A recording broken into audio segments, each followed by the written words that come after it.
Shalom saudara-saudara yang dikasihi Tuhan Yesus Kristus. Selamat pagi, salam sejahtera buat saudara semua dimanapun saudara berada. Damai dan sukacita oleh Roh Kudus melimpah senantiasa dalam hati dan kehidupan saudara semua. Sebelum kita mendengarkan renungan firman Tuhan, mari sama-sama kita berdoa.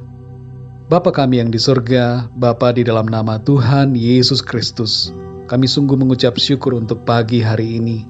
Kembali kami ada, kami bangun dengan kekuatan baru. Semua ini karena kemurahan Tuhan. Saat ini ya Tuhan, kami mau mendengarkan sabda firman-Mu. Urapilah kami, bentuklah kami ya Tuhan, menjadi pribadi yang semakin berkenan di hadapan-Mu. Terima kasih Tuhan, kami siap mendengarkan firman-Mu. Dalam nama Tuhan Yesus Kristus, kami berdoa dan mengucap syukur. Haleluya, amin. Saudara yang dikasihi Tuhan, ayat renungan kita pada saat ini terdapat di dalam Kisah Para Rasul 24 ayat yang ke-16. Tertulis demikian, "Sebab itu aku senantiasa berusaha untuk hidup dengan hati nurani yang murni di hadapan Allah dan manusia."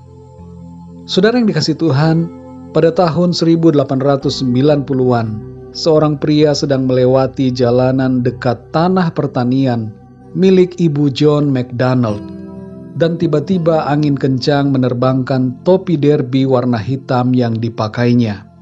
Pria itu kemudian berusaha untuk mencari topi kesayangannya itu. Perlu diketahui bahwa pada zaman tersebut, memiliki topi derby sama dengan memiliki barang mewah. Pria itu tidak berhasil menemukan topinya dan melanjutkan perjalanannya. Topi itu kemudian ditemukan oleh Ibu John McDonald, dan selama 45 tahun, topi itu dipakai secara bergantian oleh anggota-anggota keluarganya, sampai menjadi lusuh. Ibu John McDonald lalu memasang iklan, berisi informasi mengenai topi yang hilang itu, agar pemiliknya segera mengambilnya. Ibu John McDonald mengatakan, bahwa selama 45 tahun, topi itu telah mengganggu hati nuraninya. Saudara yang dikasihi Tuhan, setiap orang diberikan hati nurani oleh Tuhan. Itu sebabnya kita tidak perlu heran bahwa orang yang ateis pun bisa melakukan perbuatan yang nampaknya baik. Orang-orang yang tidak beriman kepada Kristus bisa melakukan perbuatan-perbuatan yang baik disebabkan oleh pertimbangan hati nuraninya. Namun demikian saudara, hati nurani manusia bisa menjadi kotor oleh karena dosa dan penolakan terus-menerus terhadap kebenaran. Kepada setiap kita yang percaya kepada Tuhan Yesus Kristus, kita diperlakukan dengan spesial oleh Tuhan. Tuhan memberikan kepada kita Roh Kudus, dan hati nurani kita disucikan sehingga kita dapat mengenal dan mengerti kebenaran. Roh Kudus memimpin kehidupan kita, saudara. Dalam Ibrani pasal 10 ayat 22 tertulis, "Karena itu, marilah kita menghadap Allah dengan hati yang tulus ikhlas dan keyakinan iman yang teguh, oleh karena hati kita telah dibersihkan dari hati nurani yang jahat, dan tubuh kita telah dibasuh dengan air yang murni." Mari kita perhatikan di sini saudara, bahwa hati kita telah dibersihkan dari hati nurani yang jahat.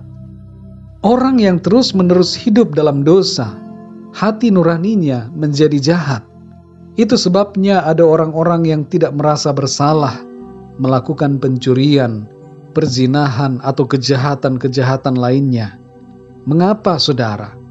Karena hati nurani mereka menjadi jahat, telah terkontaminasi oleh kebebalan dan perbuatan-perbuatan dosa yang terus-menerus.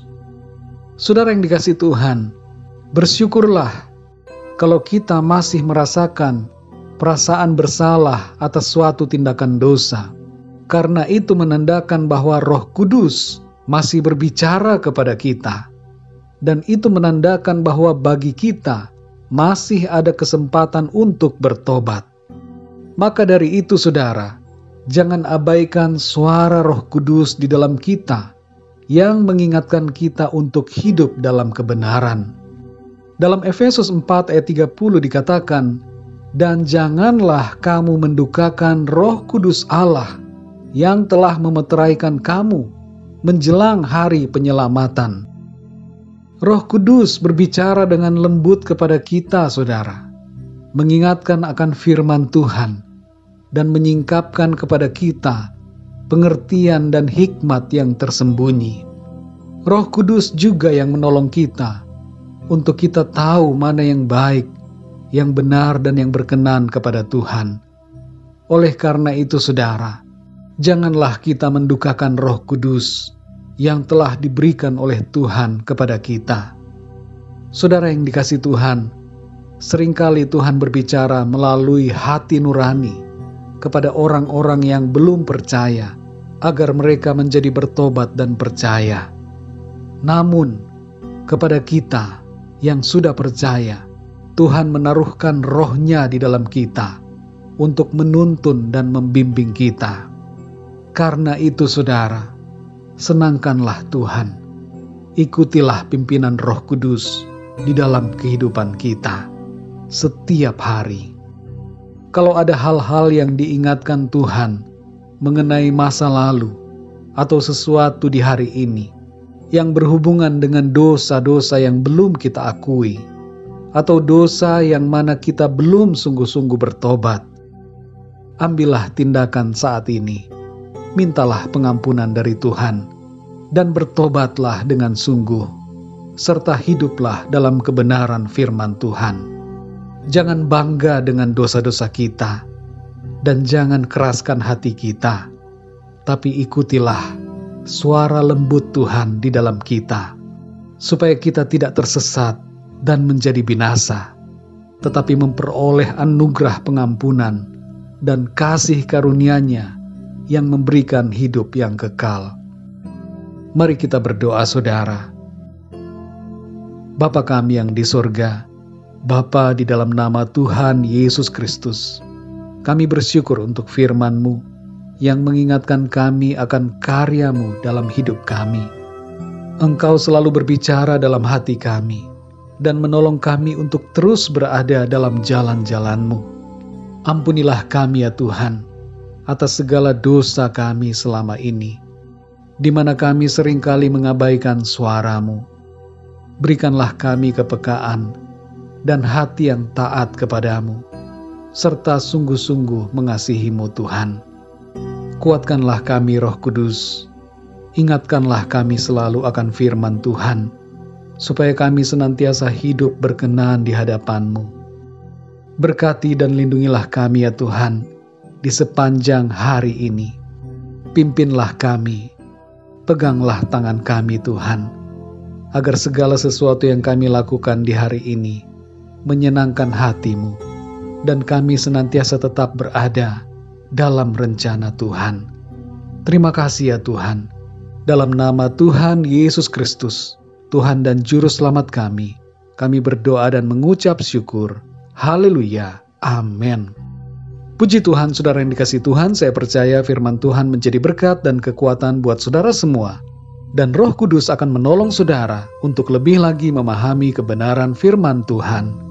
Tuhan Yesus memberkati saudara semua. Sampai jumpa dalam renungan yang berikutnya. Haleluya.